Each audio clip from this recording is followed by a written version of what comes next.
मैं समझता हूं कि शायद ये तकरीर मैंने कहीं ना की हो, ये जुमले मैंने अभी तक कहीं नहीं बोले हूं। तो सुनो, नमाज पढ़ना बहुत आसान है, सब्र करना आसान नहीं है। यहां मुश्किल चीज को अल्लाह ने पहले पेश किया है। अजान की आवाज आ रही है, अल्लाहु अकबर अल्लाहु अकबर, इमाम पहुंच गया, मुअज्जिन हय्या अलस्सला, आओ नमाज की तरफ। हम वुजू बनाकर नमाज के लिए जा रहे हैं, अभी मस्जिद में पहुंचे नहीं कि किसी ने रास्ता रोक कर कह दिया, आपका बेटा बहुत सीरियस है, आपकी मां बहुत सीरियस है, तड़पड़ा रही है। मेरे भाइयों, यकीन मानिए कि ऐसे मौके पर इंसान का सब्र का पैमाना लबरेज हो जाएगा अपना बेटे का जब बीमारी का नाम सुनेगा। हो सकता है कि फिर वो मस्जिद के दरवाजे तक भी न जाए और वहीं से पलटी मार दे कि नमाज तो मैं बाद में भी पढ़ लूंगा, कज़ा भी हो जाएगी। लेकिन बेटे को वक्त से पहले हॉस्पिटल पहुंचाना जरूरी है, कहीं ऐसा ना हो कि हॉस्पिटल ले जाते हुए देर हो जाए और डॉक्टर ये कह दें कि तुमने 10 मिनट देर कर दी, अगर 10 मिनट पहले लाए होते तो मैं बच्चे को बचा लेता। मेरे भाइयों, ऐसे मौके पर इंसान पर सब्र नहीं होता है, सब्र करना बहुत मुश्किल काम है। इसलिए अल्लाह ताला ने कहा, नमाज तो तुम पढ़ ही लोगे, नमाज तो पढ़ना बहुत आसान काम है, लेकिन बेटे की बीमारी, माँ की और बाप की बीमारी सोच सुनकर तुम पे सब्र नहीं हो सकता है। इसलिए ऐसे मौके पर सब्र का दामन तुम्हें नहीं छोड़ना है। इस मौके पर सब्र के जरिए अल्लाह से मदद मांगो। सब्र, आपको मालूम है अल्लाह के रसूल एक कब्र के पास से गुजर रहे थे, वहां एक औरत बैठी हुई थी जिसका बच्चा इंतकाल कर गया था और वो अपने बच्चे की कब्र पर बैठ कर रो रही थी। अल्लाह के नबी ने उससे कहा, अल्लाह की अमानत है, ले लिया, चलो तुम सब्र करो। वो पहचान नहीं सकी कि ये अल्लाह के रसूल हैं। उसने क्या कहा, अरे चल जा यहां से। आ गया, सब्र कर सब्र कर, सब्र सब्र कर चिल्लाने वाला। जिसकी ऊपर गुजरती है वही जानता है। तुझे क्या मालूम कि मेरा बेटा मर गया है, मेरे ऊपर क्या गुजर रही है, तू क्या जाने। उसने मोहम्मदुर रसूलुल्लाह से ये कह दिया। अल्लाह के रसूल वहां से चले गए। भाई ऐसी मौके पर क्या कहा जाए जब वो अपने बच्चे की मौत पर सब्र नहीं हो रहा है, उससे सब्र नहीं कर पा रही है। वो तंबी करना था, कर दिया, आगे बढ़ गए। बाद में उस औरत से 1-2 दिन के बाद किसी ने कहा, तुमने जिस आदमी से ये जुमला कहा जानते हो वो कौन? वो मोहम्मदुर रसूलुल्लाह थे। हैं? वो अल्लाह के नबी थे जिनको मैंने ये बोला था। कि हाँ। 3-4 दिन के बाद वो अल्लाह के रसूल के पास आई और कहती है, मुझे माफ़ कर दीजिए अल्लाह के नबी, मैं आपको पहचान नहीं सकी। अब सुनिए यहाँ अल्लाह के नबी क्या कहते हैं, आए अल्लाह के रसूल, मैं आपको पहचान नहीं सकी, मुझे माफ़ कर दीजिए। आपने मुझे उस दिन सब्र की तलकीन की थी, मैं सब्र कर रही हूँ। अल्लाह के रसूल, मुझे सब्र आ गया, मैंने सब्र कर लिया, आप मुझे माफ़ कर दीजिए। मैंने आपसे कहा चल चल, तू क्या जाने, जिसके ऊपर गुजरती वो जानता, मुझे सब्र आ गया। तो अल्लाह के नबी ने मुस्कुराते हुए क्या कहा, नहीं, 4 दिन के बाद सब्र आया है ना, नहीं, इन्नमा सब्रु इंद सदमतिल ऊला, सब्र तो उस वक्त होता है जब मुसीबत पहुंचे, उसी वक्त सब्र किया जाए। बाद में तो सभी को सब्र आ जाता है, 2, 4, 5, 6 दिन के बाद, 1 हफ्ते के बाद तो सभी को सब्र आ जाता है। आज अगर 4 दिन के बाद तुम्हें सब्र आया है तो क्या आया है? असल सब्र तो उस दिन था जिस दिन तुम्हारा बेटा मरा था और तुम अपने बेटे के कब्र के पास बैठकर रो रही थी और उस वक्त मैं कह रहा था सब्र करो। उस वक्त तुम सब्र करती तो तुम्हें अज्र मिलता, तुम्हें इनाम मिलता, तुम्हें अल्लाह के यहां सवाब दिया जाता। 4 दिन के बाद माफी मांग रही हो और कह रही हो क्या मुझे सब्र आ गया। आज सब्र का कोई बदला तुम्हें नहीं मिलेगा। सब्र तो वो है जो मुसीबत के वक्त आदमी करे, बाद में तो सभी को सब्र आ जाता है। सब्र को समझने की कोशिश करो।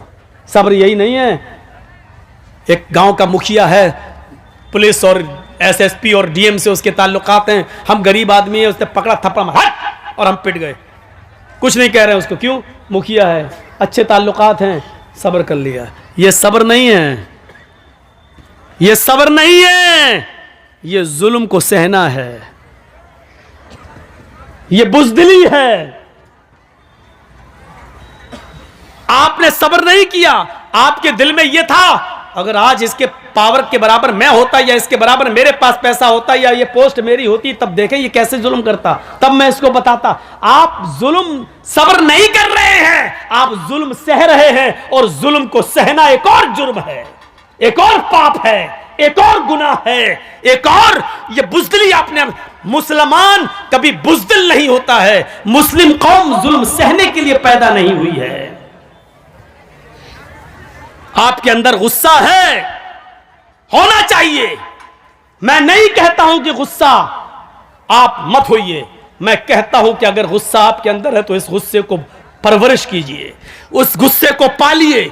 मैं तो आपको यह नसीहत करता हूं कि गुस्से को पालिए, लेकिन इस गुस्से को आप अपने अंदर पाल पोस कर बड़ा करिए और यह गुस्सा वहां दिखाइए जब आपका बेटा शराब पीते हुए घर पे आए, तब आपका गुस्सा आना चाहिए। आपकी बीवी बेपर्दा जब बाजारों में घूमती है तब आपको गुस्सा आना चाहिए। इस गुस्से को संभालिए और जहां गुस्सा होने की जरूरत है वहां गुस्सा कीजिए। यहां गुस्से की जरूरत है, यहां आपकी बेटी बेपर्दगी के साथ घूम रही है, मोबाइल लेती है, अपने जीजा की मोटरसाइकिल पे बैठ के बहनोई के साथ सफर कर रही है और देवर की मोटरसाइकिल पर भाभी बैठकर जा रही है। आपके अंदर गुस्सा आना चाहिए और आप अपने छोटे भाई से कहें, तेरी हिम्मत कैसे हुई कि तूने अपनी भाभी को यानी मेरी बीवी को पीछे बिठाया, मोटरसाइकिल पे बिठाया। और एक ससुर को अपने दामाद पर गुस्सा आना चाहिए कि तूने अपनी बीवी को छोड़कर मेरी दूसरी बेटी जो तेरी साली है वो तेरी मोटरसाइकिल पे बैठ के बाजार या स्कूल क्यों गई है। इस गुस्से को संभालिए और इस गुस्से की जरूरत है यहां पेश करने की। आप इस गुस्से को परवान चढ़ाइए। हराम है, हराम है, हराम है अगर कोई जीजा अपनी साली को अपनी बाइक पे बिठाकर शॉपिंग कराता है। हराम है अगर कोई देवर अपनी भाभी को बाइक पे बिठा के शॉपिंग कराने के लिए जाता है और ये कहता कि मेरे भाई की इजाजत है। शरीयत भाई की इजाजत के बावजूद भी भाभी को अपने साथ ले जाने की इजाजत नहीं देती है। शरीयत ससुर की इजाजत के बावजूद भी, बीवी की इजाजत के बावजूद भी बीवी की बहन को अपने साथ जाने की इजाजत नहीं देती है। शरीयत शरीयत है, न तेरी बीवी का कानून चलेगा न तेरे बाप का कानून चलेगा। यहां कानून चलेगा तो फातिमा के बाप का कानून चलेगा। अगर मुसलमान हो तो फातिमा के बाप के कानून को मानो, अपनी बीवी के बाप का और अपनी बीवी का कानून नहीं। शरीयत शरीयत है, किसी के बाप की जागीर नहीं है। मुझे जो कहना था कह दिया, जिसको बुरा लगता रहे। अगर बुरा लगता है तुम्हें तो अल्लाह की कसम में कामयाब हो गया। अगर मेरी बात तुम्हें चुभी है तो अल्लाह की कसम में अपने जलसे में कामयाब हो गया। और अगर मेरी बात का बुरा नहीं लगा तो हमें सोचना पड़ेगा कि हमारा जलसा कामयाब हुआ है या नहीं हुआ है। क्योंकि जब बुरा ही नहीं लग रहा है तो इसका मतलब यह कि आप वही करोगे जो करते आ रहे हो, और जब वही करना है जो करते आ रहे हो तो फिर जलसा बेकार है, आपका यहां बैठना बेकार है। रात के 1 बजे 1:30 बजे 2 बजे तक यहां बैठकर अपनी आंखें फोड़ना बेकार है, क्योंकि आपको कोई सवाब नहीं मिलेगा। मेरे प्यारे साथियों, दीन सुनने आए हो ना, कुरान हदीस सुनने आए हो। इस कुरान और हदीस की एक बात यह भी है, और गिरह बांधो, इन्ना अज़ाबन यौमल क़यामती, इन्ना अशद्द अज़ाबन यौमल क़यामती अल मुसव्विरून। ये याद करिए। और जितने लोगों के मोबाइल मौलाना जर्जीज की तरफ लगे हुए हैं सुने, इन्ना अशद्दन्नासी अज़ाबन यौमल क़यामती अल मुसव्विरून। क़यामत के दिन सबसे सख्त अज़ाब, सबसे खतरनाक अज़ाब उस आदमी को दिया जाएगा जो दुनिया में तस्वीरें खींचता होगा, जो दुनिया में सेल्फियां लेता होगा, जो दुनिया में एक अपने मोबाइल से, अपने मोबाइल के कैमरों से किसी मौलवी की तस्वीर लेता होगा या किसी की भी फोटो खींचता होगा। इन्ना अशद्दन नास अज़ाबन, मैं हदीस पढ़ रहा हूं, मुस्लिम शरीफ की हदीस पढ़ रहा हूं। क़यामत के दिन सबसे ज्यादा सख्त, मामूली अजाब नहीं, हल्का अजाब नहीं, इन्ना अशद्दन नासी अज़ाबन, अजाब के एतबार से सबसे ज्यादा सख्त अजाब उसको दिया जाएगा। अल मुसव्विरून, जो दुनिया में तस्वीरें खींचता होगा, तस्वीरें बनाता होगा। खींचो, आओ, मैंने किसी को इजाजत नहीं दी, और इसके बावजूद भी अगर कोई मेरी तस्वीर को खींचकर अपने साथ अगर लेता है तो वो सुन ले और समझ ले, और इस जलसे, इस हदीस को सुनाने के बाद भी अगर कोई लेगा तो वो याद रखे कि उसने न कुरान को अहमियत दी है, न मोहम्मदुर रसूलुल्लाह को अहमियत दी है। उसमें और वसीम रिजवी में कोई फर्क नहीं। वो भी नबी को नहीं मानता, तुम भी नबी की हदीस को नहीं मान रहे हो, कोई फर्क नहीं है। अब लीजिए जलसा खत्म करने के बाद मेरी सेल्फी देखें कितने लोग लेते हैं। मैंने कह दिया कि उसमें और वसीम रिजवी में कोई फर्क नहीं। अब जो मोहम्मद का शेदाई होगा वो मेरा फोटो नहीं लेगा, जो वसीम रिजवी का भाई होगा वो फिर भी खींचेगा। अब देखता हूं कि कौन मोहम्मद का शेदाई है और कौन वसीम रिजवी का भाई है, अब देखना है मुझे। खींचो फोटो। नहीं मिसाल देना चाहता था लेकिन आज दी हमने। आए हो जलसा सुनने, मजाक बना के रख दिया है दीन के जलसों को, मजाक बना के रख दिया है। परचूनी की दुकान, किराना मर्चेंट की दुकान समझ लिया। जो समझ में आया वो अमल करेंगे, जो नहीं समझ में आया छोड़ देंगे। ये तुम्हारे बाप की जागीर चल रही है। इस्लाम के जो हमें पसंद है वो अमल करेंगे, जो पसंद नहीं आया वो छोड़ देंगे। नहीं चलेगा। शरीयत तो मोहम्मदुर रसूलुल्लाह की नापसंद को भी नापसंद नहीं मान रही है। याद है अल्लाह के रसूल का मामूल था, असर की नमाज पढ़ के आप अपनी सारी बीवियों के घर जाते थे थोड़ी थोड़ी देर के लिए। आपकी जितनी बीवियां मौजूद थी उनके घर जाते थे और हजरत ज़ैनब के घर थोड़ा ज्यादा बैठ जाते थे। क्यों? कि किसी जगह कुछ मिलता नहीं था। और ज़ैनब क्या करती थी, जो आपकी बीवी थी ज़ैनब बिन्त जहश, वो क्या करती थी, उनके पास शहद था तो शहद का शरबत बनाकर अल्लाह के नबी को पिलाती थी। तो भूखे रहते थे, नहीं मिलता था।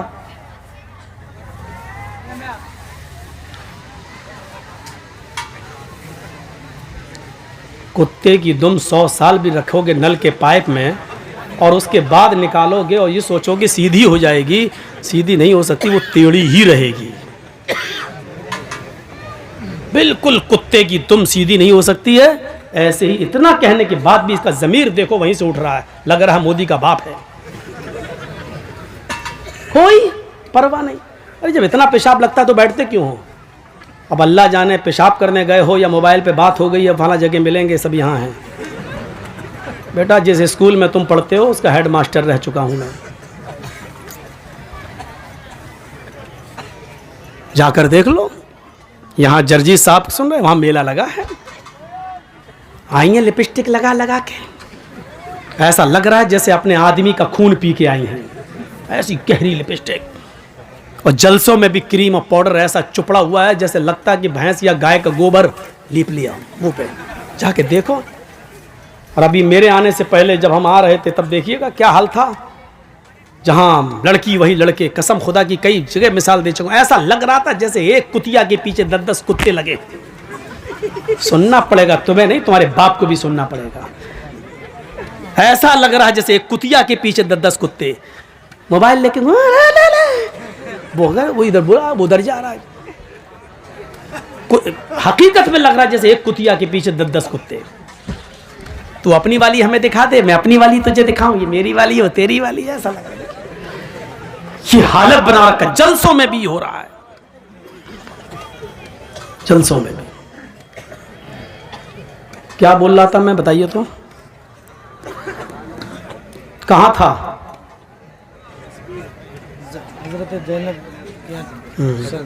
के पास वो कह रहा तस्वीर की बात तो निकल गई। अब हजरत ज़ैनब बिन्त जहश के यहाँ गए, भूखे रहते थे तो वो कुछ शहद का शरबत बनाकर अल्लाह के नबी सल्लल्लाहु अलैहि वसल्लम को पिलाती थी। थोड़ी देर हो जाती थी।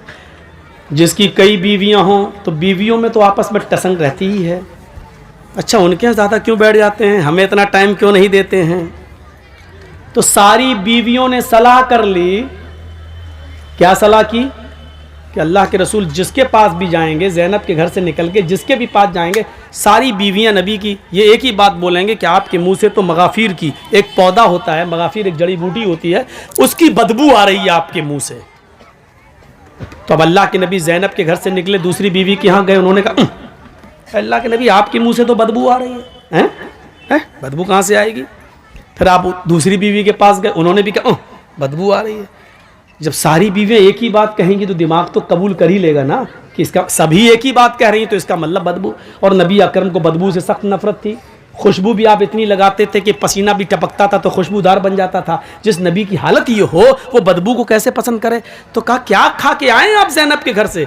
कहा शहद का शरबत पी के आया हूँ, इसीलिए बदबू आ रही है। तो अल्लाह के नबी ने कह दिया आज के बाद शहद को मैं हाथ नहीं लगाऊंगा, शहद मुझ पर हराम, नहीं पीऊँगा आज के बाद। नहीं खाऊंगा। तो शहद को अल्लाह ने हलाल किया और नबी ने क्या कह दिया, आज के बाद मैं शहद को हाथ नहीं लगाऊंगा। गौर करो, तुम अपनी मर्जी से जो चाहो पसंद कर लो और जो चाहो छोड़ दो, वो इस्लाम नहीं है। अल्लाह के नबी ने शहद को नापसंद कर दिया और क्या कहा, आज के बाद मैं शहद को नहीं पीऊंगा, जाओ शहद मुझ पे हराम। फौरन आसमान से जिब्राइल वही लेकर आ गए और क्या कहा, या अय्युहन नबी लिमा तुहर्रिमु मा अहल्लल्लाहु लक। आए मोहम्मद सल्लल्लाहु अलैहि वसल्लम, अल्लाह ने जिस चीज को आपके लिए हलाल किया है, आप कौन होते हैं उसको हराम करने वाले।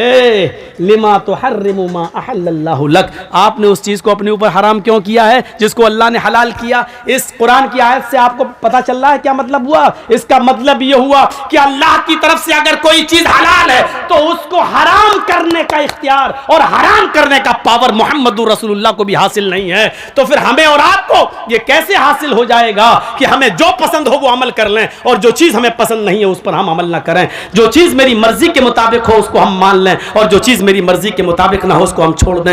ये कैसे हो सकता है जब नबी अपनी मर्जी के खिलाफ शहद को हराम नहीं कर सकते अपने ऊपर। जब नबी को ये पावर हासिल नहीं है तो तुम्हें ये पावर और हमें ये पावर किसने दे दिया है।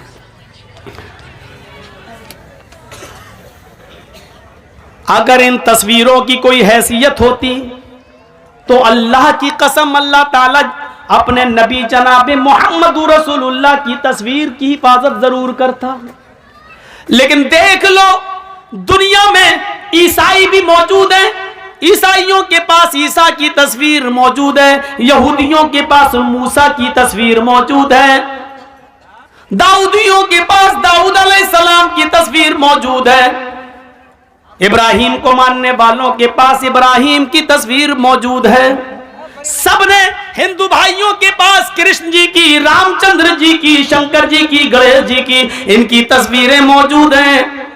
अगर दुनिया में किसी नबी की तस्वीर मौजूद नहीं है तो वो हस्ती है जनाब मोहम्मद रसूलुल्लाह सल्लल्लाहु अलैहि वसल्लम की। क्योंकि अगर आज नबी की तस्वीर होती तो कोई आदमी नमाज पढ़ने मस्जिद में जाता ही नहीं, कोई आदमी अल्लाह के नबी के रोज़े अक़दस पे जाता ही नहीं, वहां दरूद पढ़ता ही नहीं। वो अल्लाह के नबी की तस्वीर को अपने घर लगा लेता, वो नबी की तस्वीर पे हार या माला डाल देता, या तस्वीर को अपने घर में लगाकर 7 चक्कर उसी के लगा के कह देता कि हज हो गया।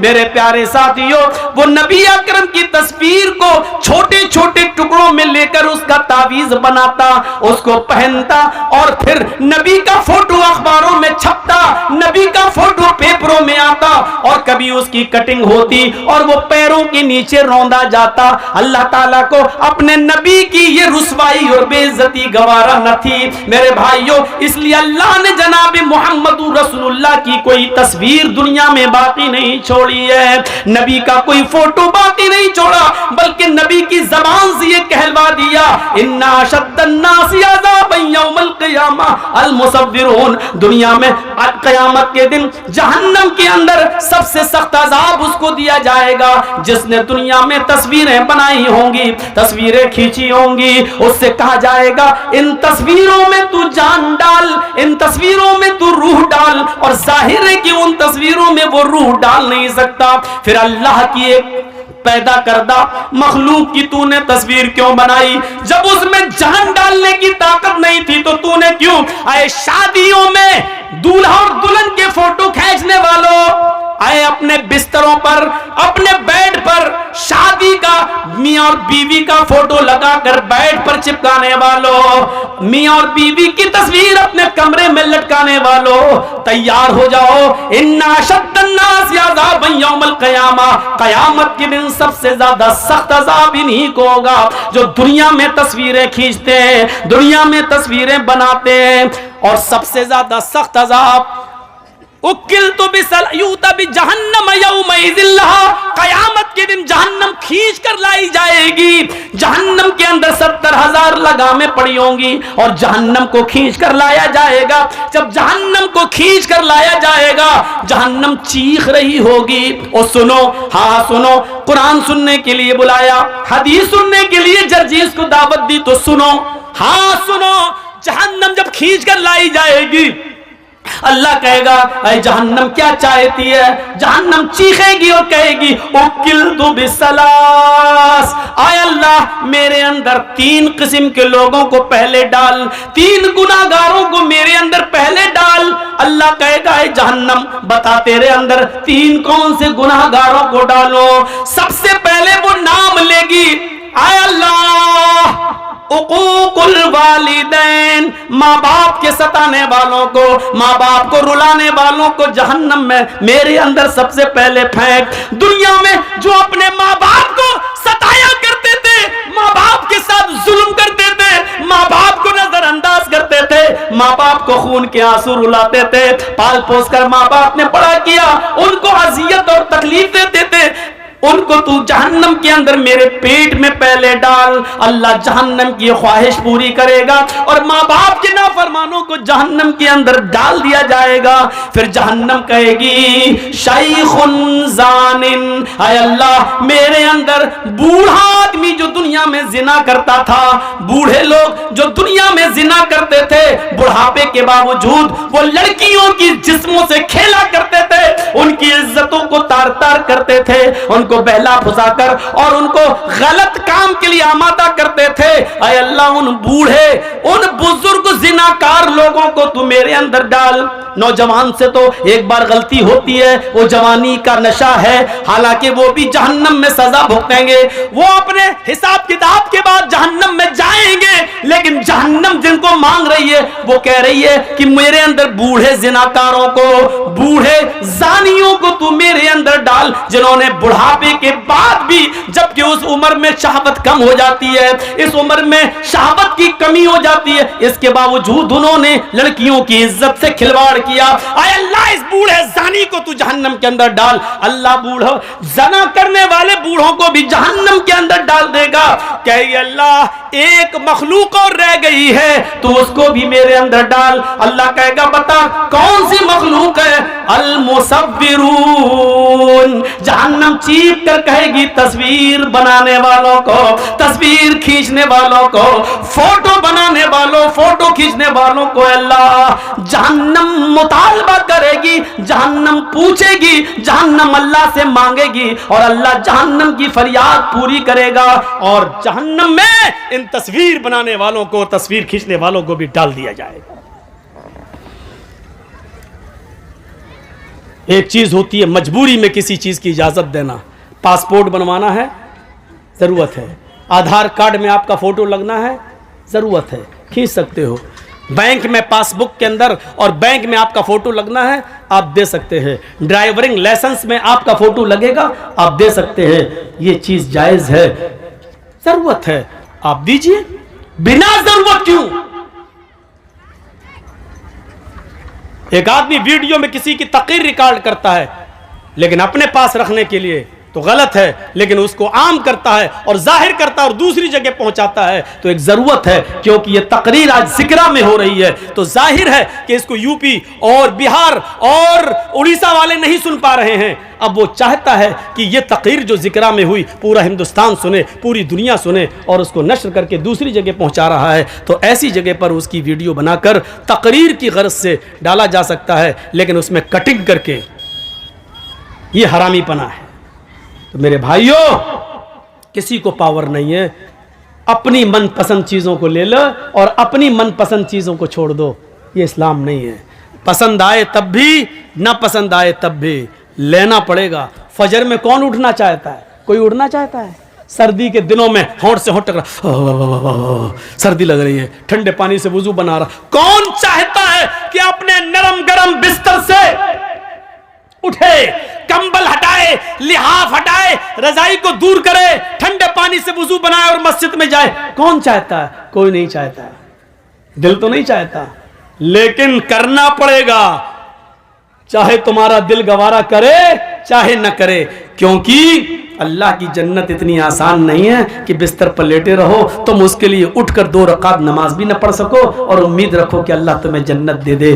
तुम्हें नापसंद है, लेकिन तुम्हें करना पड़ेगा। इसलिए करना पड़ेगा क्योंकि ये अल्लाह का हुक्म है, यही इस्लाम है। और इस्लाम तुम्हारी मर्जी पर, हमारी मर्जी पर नहीं चलता। इस्लाम चलता है तो अल्लाह और उसके रसूल की मर्जी पर, अल्लाह और उसके रसूल की नाफिज करदा शरीयत के मुताबिक चलता है।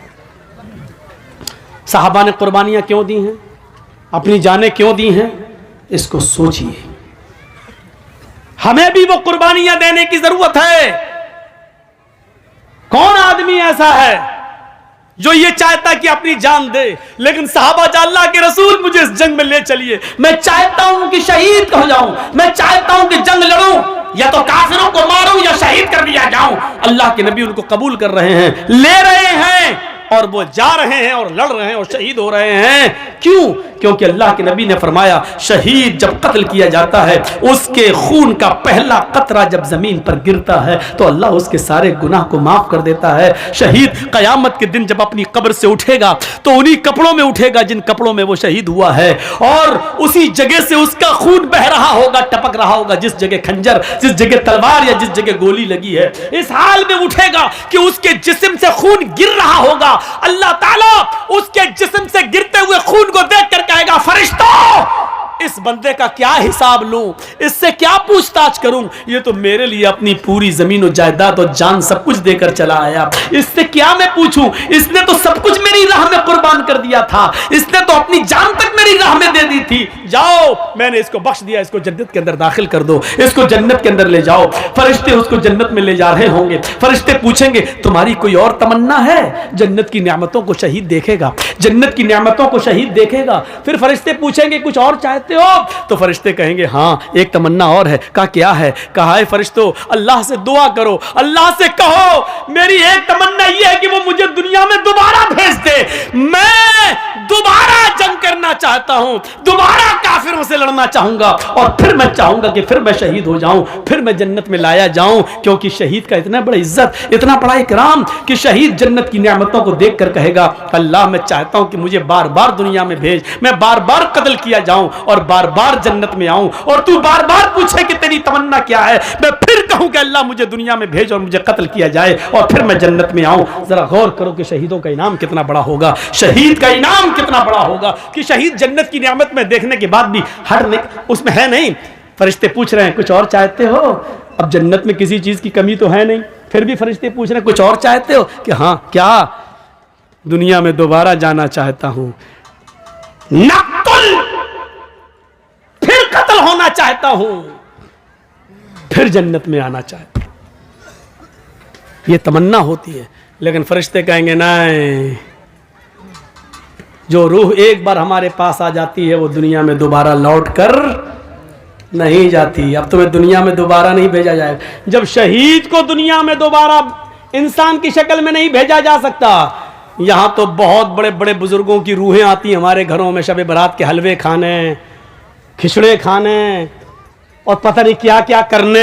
बड़े बड़े लोगों की रूहें आती हैं हमारे यहाँ, कहते हैं बुजुर्गों की रूहें आती हैं। मेरे भाइयों, कुरान कहता है जो रूह मेरे पास आ जाती है वो दोबारा लौट कर नहीं जाती। अच्छा एक बात बताइए, दुनिया में थर्ड क्लास की जिंदगी है, आदमी मर गया, अच्छे काम किया है, फिर वो आखिरत में चला गया, बरज़ख में चला गया, अब वो फिर फर्स्ट क्लास की जिंदगी से कोई थर्ड क्लास की जिंदगी में आएगा?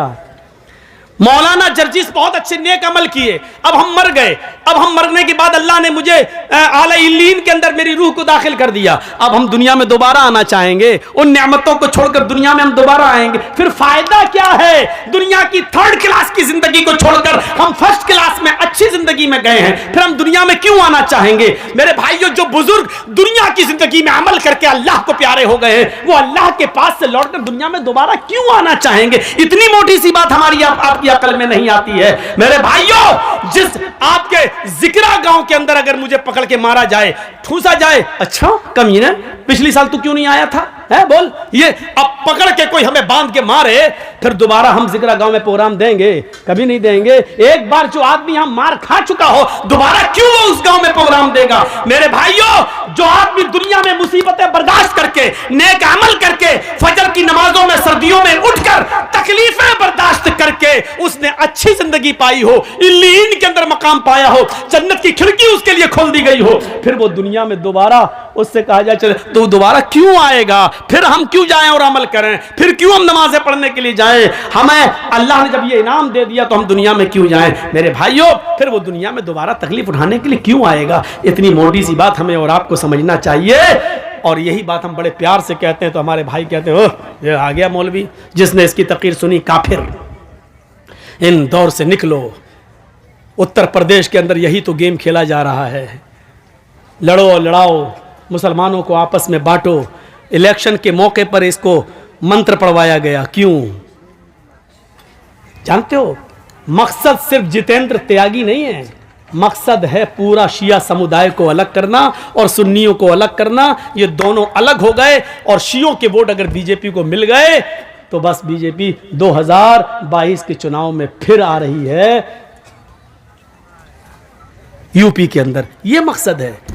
वरना ऐन चुनाव के मौके पर जो आदमी बाबरी मस्जिद से लेकर अब तक हमेशा विरोध करता आया हो मुसलमानों का, कुरान का, इस्लाम का, वो इलेक्शन के मौके पर किसी मंदिर पे जाकर धर्म क्यों चेंज कर रहा है? कर नहीं रहा है, ये बीजेपी के इशारे पर कराया गया है। ऐसे मौके पर करो ताकि हमें फायदा हो, चुनावी फायदा पहुंचाओ। मेरे भाइयों, ये होगा। दुआ करो इसका भी वही हश्र हो जो सलमान रश्दी का हुआ है, इसका भी वही हश्र हो जो तस्लीमा नसरीन का हुआ है।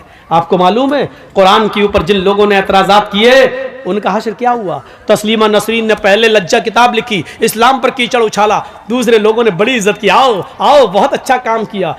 जो मुसलमान होकर इस्लाम में कीचड़ निकाल सकती है वो ईसाई बनकर क्या ईसाइयत में कीचड़ नहीं निकाल सकती है? जो अपनी अम्मा में गलती निकाल दे वो दूसरे की बनाई हुई मुंह बोली अम्मा में गलती क्यों नहीं निकालेगी? जो सगी मां में गलती निकाल सकती है वो सोतेली मां में गलती क्यों नहीं निकालेगी? तो मेरे भाइयों सोचो, जब उसने ईसाइयत में भी गलतियां निकाली तो उसको उधर से भी धक्के मार के भगा दिया गया। धोबी का गधा, न घर का न घाट का। यही हाल सलमान रश्दी का हुआ, यही हाल तस्लीमा नसरीन का हुआ, यही हाल तारिक फतेह खान का हुआ और यही हाल इंशाअल्लाह जितेंद्र नारायण त्यागी का होगा। जब तक इनके बाप हैं जिंदा या हुकूमत में तब तक इसकी इज्जत है, और जब बाप ही नहीं रहेगा तो इसकी इज्जत भी नहीं रहेगी, और बाप जिंदगी भर नहीं रहेगा। यह आपको मालूम है ना, राहत इंदौरी ने कहा था जो आज साहिबे मसनद हैं कल नहीं होंगे, किराएदार हैं जाती मकान थोड़ी है। ये सब आने जाने वाली सरकारें होती हैं। जब तक बाप जिंदा है बेटे की इज्जत होगी, और बाप हटा तो बेटे का कोई पुरसान हाल नहीं होगा। और दुआ करो कि इलाहुल आलमीन, इसने कुरान को जलील करने की कोशिश की, बारे इलाह तू इसको ऐसा जलील कर, ऐसा जलील कर, ऐसा जलील कर कि बाद में आने वाले लोगों के लिए इसकी जिंदगी और इसकी मौत दोनों निशाने इबरत बन जाए, दोनों लोगों के लिए मकाम इबरत बन जाए। ये दुआ करो मेरे भाइयों, क्योंकि ऐसे लोगों की मौतें ऐसी हुई हैं, ऐसी हुई हैं कि वो पूरी दुनिया के लिए मकाम इबरत बन गई। फिरौन की लाश जो कहता था ना रब्बुकुमुल आला, मैं तुम्हारा रब हूं, क्या हुआ? समंदर में डूबा, गर्क किया गया। डूबा तो कोई उसको बचाने वाला नहीं हुआ, अपने आप को रब कहने वाला भी क्या कहता है? आमन्ना बे रब्बिल आलमीन, रब्बे मूसा व हारून, मैं मूसा और हारून के रब पर ईमान लाया। वो चीख रहा था जब समंदर में डूब रहा था, लेकिन उस वक्त अल्लाह ताला ने फिरौन के ईमान को और उसके इस्लाम को कबूल नहीं किया। मरते वक्त इस्लाम ला रहा है, समंदर में डूबते वक्त मूसा और हारून के रब को अपना रब कह रहा है। नहीं, अब तेरे इस्लाम की और तेरे ईमान की अल्लाह को कोई जरूरत नहीं है। मकाम इबरत बना दिया उसकी लाश को। मेरे भाइयों, आज भी फिरौन की लाश मिस्र के म्यूजियम के अंदर रखी हुई है। आज भी जमीन के किसी टुकड़े के अंदर फिरौन की लाश को अगर दफनाओ तो जमीन निकाल के फेंक देती है, उसको एक्सेप्ट नहीं करती है। मेरे भाइयों, आज भी फिरौन की लाश को किसी समंदर में डालो तो समंदर उसको बहाता नहीं है, उसको बाहर फेंक देता है। आज भी फिरौन की लाश को समंदर एक्सेप्ट नहीं करता है और जमीन फिरौन की लाश को एक्सेप्ट नहीं करती है। अल्लाह ने फिरौन की लाश को दुनिया वालों के लिए मकाम इबरत बना दिया है। जितेंद्र नारायण त्यागी का भी यही हाल होगा। उसकी जिंदगी और उसकी मौत दोनों बाद में आने वाली नस्ल के लिए मकाम इबरत बनेगी। चले थे साहब कुरान बदलने, 26 आयतें निकाल कर दम लूंगा, कुरान को बदल के दिखाऊंगा, कुरान से 26 आयतें निकलवा के दिखाऊंगा। चले थे कुरान को बदलने, अल्लाह ने ऐसा बदला कि देख, जो हमारी किताब को बदलने का ख्वाब देखते हैं वो खुद बदल जाते हैं। और फिर वही चीज़ जो कल और परसों मैंने कही थी, वो जब पूजा करेगा तो फख्र करेगा मैं हिंदू हूँ, अग्नि की पूजा करेगा तो फख्र करेगा कि मैं हिंदू हूँ, चंदन लगाएगा, सब कुछ लगाएगा, सब कुछ करेगा मूर्ति, लेकिन जब पेशाब करने बैठेगा तो उसको गुस्सा आएगा, कमबख्त यहीं से मैं हिंदू नहीं हूँ। जब भी वो पेशाब और लैट्रिन करने जाएगा कहेगा कमबख्त ये, और बदल जाती। गलती करी बेचारे उस पंडित ने जिसने इसको हिंदू बनाया था। उसको सबसे पहले बीच वाली चीज बदलनी चाहिए थी कि यहां से तो तुम मुसलमान हो, ये तो बदलो पहले।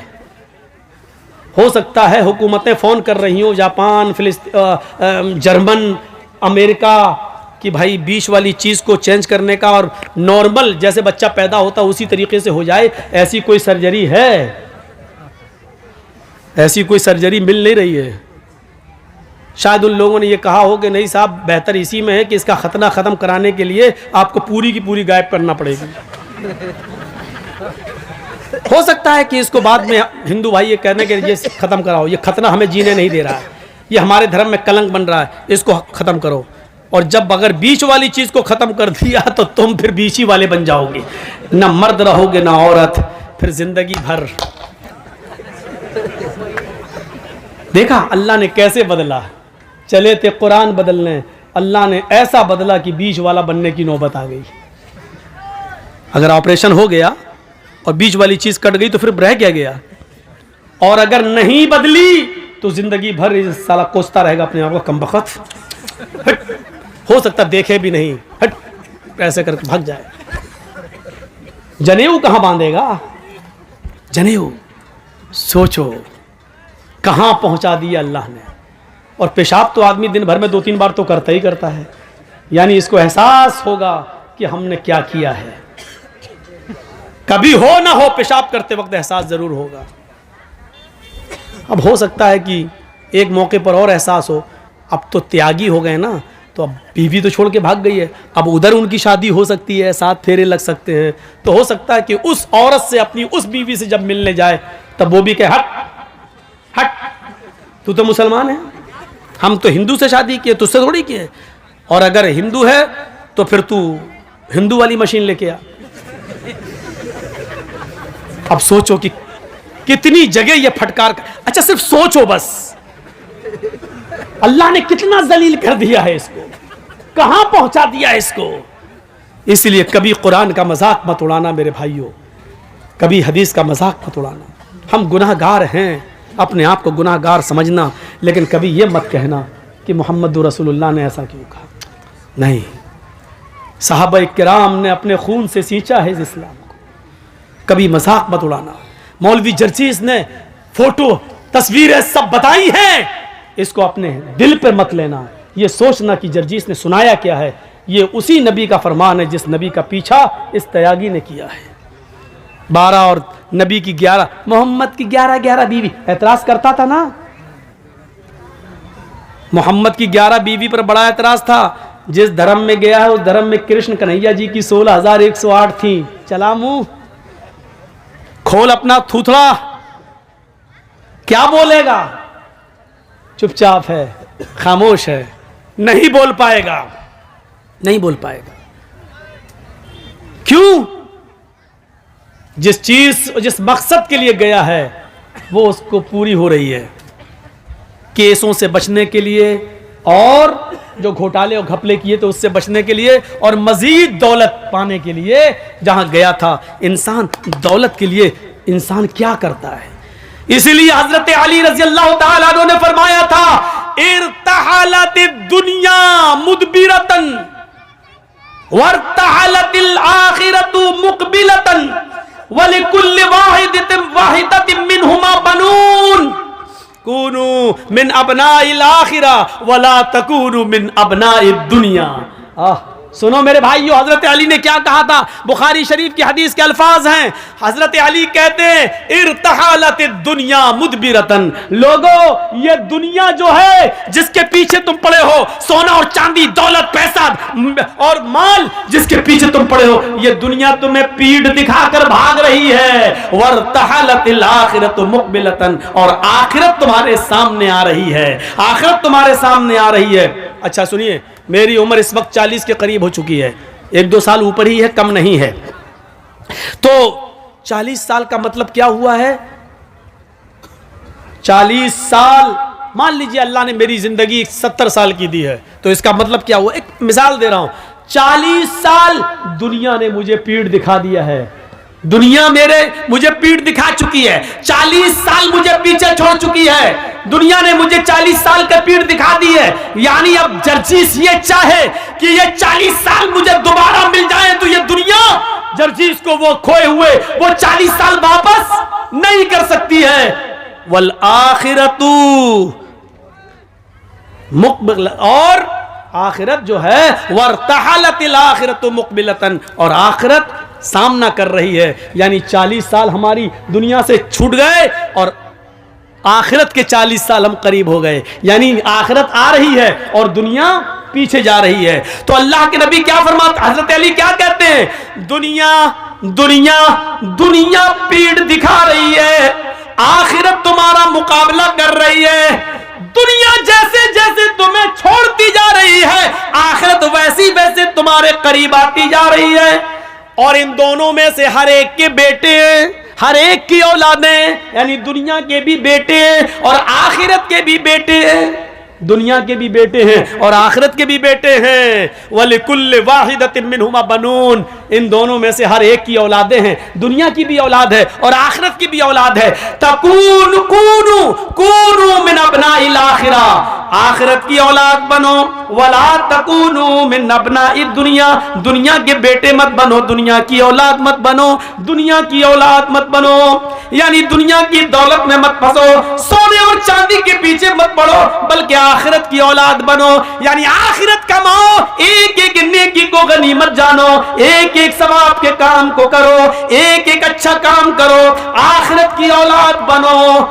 सुनो, इसके बाद हजरत अली क्या कहते हैं, दुनिया की औलाद मत बनो, आखिरत की औलाद बनो, इसलिए कि फ़इन्नल यौमा अमलुन वला हिसाबा व गदन हिसाबुन वला अमला, इसलिए कि आज इस दुनिया में अमल है, हिसाब नहीं है, इस दुनिया में अमल है, हिसाब नहीं है, यानी तुम जो भी करोगे तुमसे कोई हिसाब किताब नहीं लिया जाएगा। दुनिया में नमाज पढ़ोगे तुमसे हिसाब किताब नहीं लिया जाएगा, रोजा रखोगे कोई पूछताछ नहीं होगी, शराब पियोगे तो तुमसे कोई पूछेगा नहीं, जुआ खेलोगे तो तुम्हारा कोई हिसाब किताब नहीं होगा। अब ये तुम्हें सोचना है कि नमाज पढ़ना है, रोजे रखना है, हज करना है, ज़कात देना है, मदरसों में चंदा करना है या नहीं देना या नहीं, ये सारी चीजें तुम्हें सोचना है, तुम्हें सोचना है, या शराब पीना है, जुआ खेलना है, जिना करना है, क्या करना है, ये तुम्हें सोचना है। लोगों, फ़इन्नल यौमा अमलुन वला हिसाब, दुनिया में अमल है, हिसाब नहीं, आज अमल है, कोई पूछताछ करने वाला नहीं, वगदन हिसाबुन वला अमल, और कल कयामत के दिन हिसाब किताब होगा, कोई अमल नहीं, कल कयामत के दिन हिसाब किताब होगा, कोई काम नहीं। अब न शराब पीने दी जाएगी, न नमाज पढ़ने दिया जाएगा, न तुम्हें रोजा रखने दिया जाएगा, न जुआ खेलने दिया जाएगा, कल सिर्फ हिसाब ही हिसाब होगा, कोई अमल नहीं होगा। आज अमल ही अमल है, अच्छा करो या बुरा करो कोई हिसाब नहीं है। अब तुम्हें सोचना है अच्छा करना या बुरा करना है। आज अमल है हिसाब नहीं, कल हिसाब है अमल नहीं। दुनिया में अमल है कोई पूछताछ करने वाला नहीं, और आखिरत में हिसाब है कोई अमल करवाने वाला नहीं। मेरे भाइयों, अब हमें और आपको सोचना है कि हमें क्या करना है। यह हजरत अली रजी अल्लाह ताला अन्हु ने बयान कर दिया है और बता दिया है। अब हमें और आपको अपनी जिंदगी के बारे में सोचना है कि हमें क्या करना है और क्या नहीं करना है। बनाइए अपनी जिंदगी। तो हिंदू धर्म और इस्लाम की बहुत सी बातें मिलती हैं, बहुत सी बातें मिलती हैं। तौहीद भी मिलती है, आयतें और मंत्र भी मिलते हैं, और कलमा भी मिलता है, नमाज भी मिलती है, रोजा और हज भी मिलता है। हर चीज में हर चीज मिल रही है, यहां तक कि मरने के बाद दोबारा जिंदगी भी मिलती है। हिंदू धर्म में भले ही ये कहा जाता हो कि 7 जन्म है, इंसान मरने के बाद अच्छे कर्म किए होंगे तो इंसान बनेगा, बुरे कर्म किए होंगे तो कुत्ता बिल्ली चूहा बंदर छछूंदर ये सब बनेगा। लेकिन हकीकत ये है मेरे भाइयों कि हिंदू धर्म के अंदर भी मरने के बाद एक ही जन्म है। मृत्यु पश्चातम द्वितीय जन्मम भवति, ने तृतीय ने चतुर्थ ने पंच ने षष्ठ ने सप्त ने अष्ट ने नवम ने दशकं का। मरने के बाद तुम्हारा एक दूसरा जन्म होगा, न तीसरा न चौथा न पांचवा न छठा न सातवां न आठवां न नवा न 10वां। यानी मरने के बाद तुम्हें दोबारा इंसान बनाया जाएगा, तुम्हें इंसान की शक्ल में दोबारा लाया जाएगा। तुम कुत्ता बिल्ली चूहा बंदर नहीं बनोगे। यही कुरान कहता है कि मरने के बाद ऐ लोगों हम तुम्हें दोबारा जिंदा करेंगे, हम तुम्हारी हड्डियों के पोर तक को बना देंगे। क्या तुम ये समझते हो अयहसबुल इंसानु अल्लन नजमा इज़ामा, इंसान ये सोचता है कि हम उसकी हड्डियों को हरगिज़ जमा नहीं कर पाएंगे। बला कादिरीन अला अन नुसव्विया बनाना, अरे हड्डियां तो छोड़, हम हड्डियों उंगलियों के पोर तक बनाने के ऊपर कादिर हैं। उंगलियों के पोर क्या हैं? ये उंगली है, ये पोर है। और अल्लाह ताला ने यह उंगली क्यों कहा है? उंगलियों के पोर भी, यानी मरने के बाद इंसान की हड्डी गड्डी सब मिल जाए, सड़ जाए, गल जाए, कुछ भी हो। और जब कयामत के दिन अल्लाह जिंदा करेगा तो अल्लाह कह रहा हम हड्डी नहीं, उंगली नहीं, उंगलियों के पोर तक बनाने पर कादिर हैं। जैसा था वैसा। आज आप देख लीजिए, एक उंगली दूसरे इंसान की उंगली से अलग होती है। आपने आधार कार्ड बनवाया है, आपका वो लगा होगा फिंगरप्रिंट, आपने गए होंगे ऐसे, ये अंगूठा। क्यों?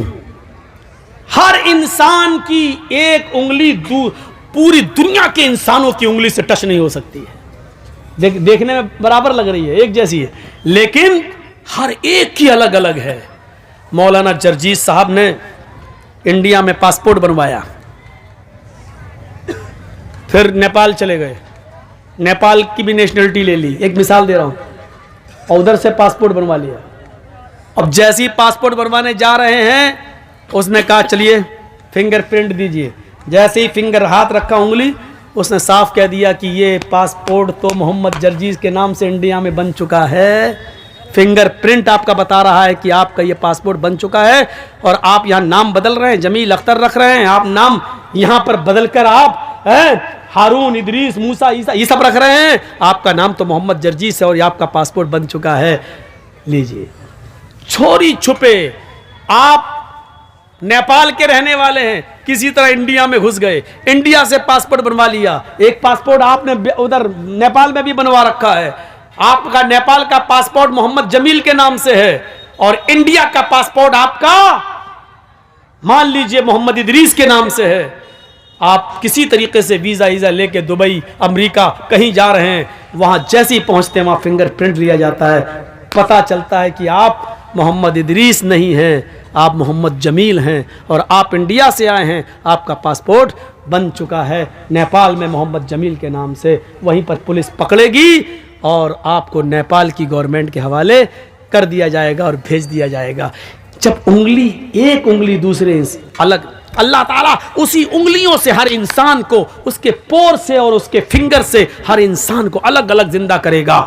मेरे भाइयों, अल्लाह कहता हम उस पोर को भी बनाने पर कादिर है। भला कादिरी नाला नुसव्विया बनाना, हड्डियां तो बहुत दूर की बात, हम उंगली और उंगलियों में जो फिंगर प्रिंट होते हैं, जो हल्के हल्के निशान होते हैं, हम उनको भी बनाने पर कादिर हैं। बच नहीं सकता इंसान, उसका हिसाब व किताब लिया जाएगा मेरे भाइयों। और ये अकल में भी नहीं आती है। अच्छा ये बताओ, जमीन में आप गेहूं डालोगे तो गेहूं पैदा होगा ना, चावल डालोगे तो क्या पैदा होगा, चावल। आम की गुठली जमीन में डालोगे तो उससे क्या पैदा होगा, आम। क्लियर है? कभी आपने देखा हो कि बोया हो आम और पैदा हो गया हो अमरूद? कभी आपने देखा है बोया हो आपने अंगूर और पैदा हो गया हो तरबूज? कभी आपने सुना? नहीं सुना। आम डालोगे आम पैदा होगा, तरबूज बोगे तो तरबूज पैदा होगा, लौकी कद्दू डालोगे तो लौकी और कद्दू पैदा होगा। जो चीज तुम जमीन के अंदर डालोगे उससे वही चीज निकलेगी और उसी का फल निकलेगा। अकल भी यही कहती है। मरने के बाद इंसान को जब तुम कब्र में दफन करोगे, जमीन में गाड़ोगे, तो इंसान से इंसान ही पैदा होगा या कुत्ता बिल्ली चूहा बंदर पैदा हो जाएगा। जब आम से अमरूद पैदा नहीं हो सकता तो इंसान से कुत्ता बिल्ली चूहा बंदर कैसे हो जाएगा? वो डार्विन की थ्योरी गलत है। हम अभी उस तरफ नहीं जाना चाहते कि पहले इंसान बंदर था और धीरे धीरे तरक्की करते करते क्या बन गया है।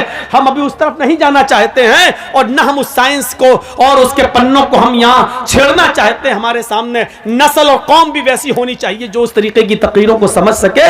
यहाँ तो यह हाल है कि आधा घंटा मौलाना जर्जीस को देखा और उसके बाद फील्ड से लोग उठ जाते हैं, इसलिए कि हिंदी उनकी समझ में नहीं आती है। मेरी तकरीर सिर्फ औरतों के समझ में आती है, बंगाल की, इसलिए कि मर्दों से ज्यादा औरतें सीरियल देख रही हैं। सास भी कभी बहू थी, अलिफ बाबा, अली का 40 चोर, ये सब सीरियल हमारी माँ बहनें देख रही हैं और वही देख देख के अपने शौहरों पर हुकूमत कर रही हैं। आपको मालूम है ना, एक बार हमारे पास भी एक औरत आई थी, बहुत पहले सुनाया था मैंने। वो औरत आई, कहती मौलाना साहब ताबीज दे दो। क्यों? कि मेरा पति मेरा कहना नहीं मानता। हमने कहा क्या चाहती हो कि तुम्हारा शौहर तुम्हारे कहने पे चले? तुम जहां कहो उठे वो उठे, तुम कहो बैठे तो बैठ जाए? क्या चाहती हो, तुम्हारा गुलाम बन जाए? तो कहा मौलाना साहब आपने तो मेरे दिल की बात ही छीन ली। देखिए औरतों की प्लानिंग। हमने कहा अच्छा ठीक है, चलो तुम्हारा शौहर ऐसा हो जाएगा, तुम क्या चाहती हो? कहा यही चाहती हो। हमने कहा नाम बताओ तुम्हारा। कैसा मौलवी है? हमने क्यों, क्या हुआ? नाम लूंगी अपने शौहर का। क्यों? अरे नाम लेने से तो तलाक हो जाएगी। हमारे बड़े बड़े मौलाना कहते हैं कि पत्नी को पति का नाम नहीं लेना चाहिए। हमने कहा अच्छा, और हमें उसके मुंह से नाम निकलवाना था। तो मैंने कहा कि अच्छा ऐसी बात है। हमने कहा जब तक तुम नाम नहीं बताओगी तो तुम्हारा पति तुम्हारा गुलाम कैसे बनेगा? ताबीज में नाम लिखा जाएगा, तभी तो तुम्हारा पति तुम्हारा गुलाम बनेगा। कहते अच्छा ये बात है कि हाँ। बुलाती है अपनी छोटी सी बच्ची को, वहां लला ललो बोलते हैं बरेली में।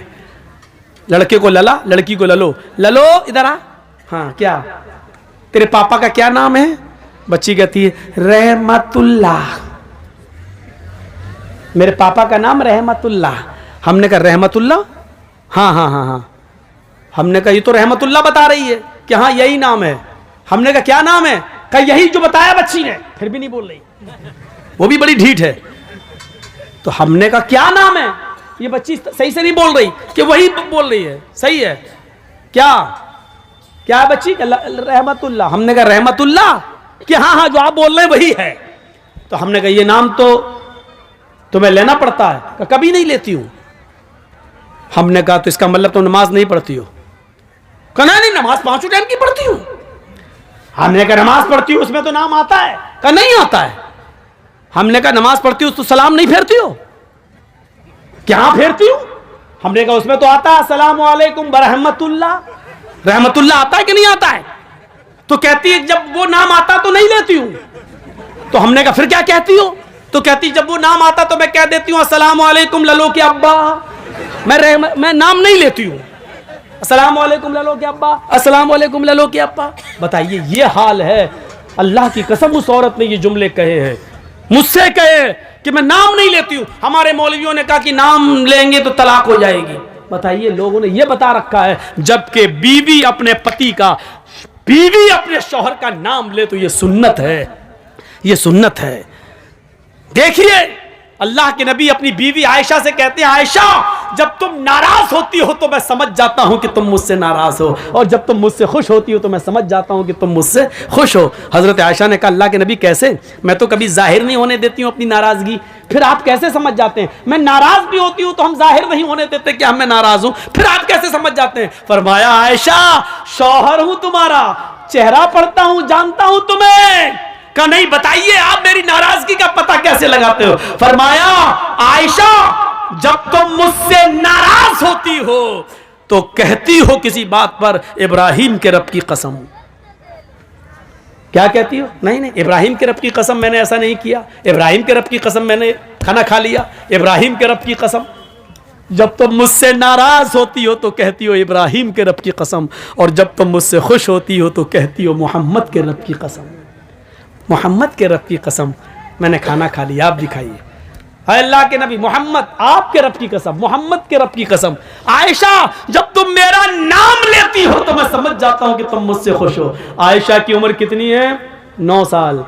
और अल्लाह के नबी की उम्र कितनी है? 54, 54 साल। लेकिन मियाँ और बीवी के दरमियान इतनी लंबी उम्र का फासला होने के बावजूद आयशा क्या कह रही हैं? मोहम्मद के रब की कसम। और अल्लाह के नबी क्या कह रहे हैं? नाम लो। क्या कह रहे हैं? नाम नहीं लेना चाहिए, हैं? मैं पति हूं। क्या कह रहे हैं? जब तुम मुझसे खुश होती हो तो मैं समझ जाता हूं कि खुश हो, क्योंकि तुम कहती हो मोहम्मद के रब की कसम। यानी बीवी जब अपने पति का नाम ले तो ये मोहब्बत की अलामत है, मोहब्बत की अलामत है। मैं तो कहता हूं कि नाम लेना चाहिए, हर औरत को नाम लेना चाहिए। कुछ जाहिल औरतें क्या कहती हैं?